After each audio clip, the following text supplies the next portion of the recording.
Since the significant increase in interest rates over the last 6 months, what have we seen in the real estate market?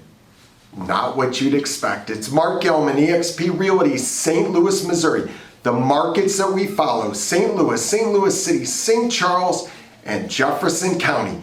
We have seen an increase in sales prices over the last 6 months. Now, when we compare year over year, for example, St. Louis, we see a 10% increase year over year. In St. Charles, we're seeing an increase of about 2%. St. Louis City, we're seeing a flat price. But remember, this is from a low mark of June when the interest rates were skyrocketing. So we've actually seen since June significant double-digit increases in sales prices since that low water mark in June. So the market continues to be strong. Also, from a unit sales March over March, we've seen significant decrease. And the reason we've seen those significant decreases is there's just not enough inventory.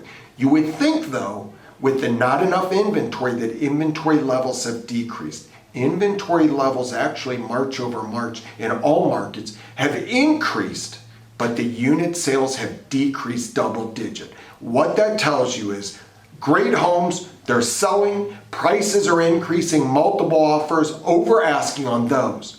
But there are the group of homes that are increasing the inventory because they're sitting. And the only way those are selling is due to price adjustments. So it's a really strange market. What do we see going into April and May?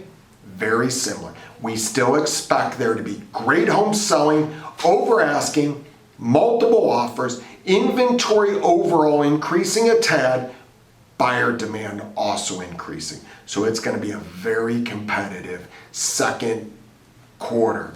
If you have any questions about buying, selling, investing, don't hesitate to reach out.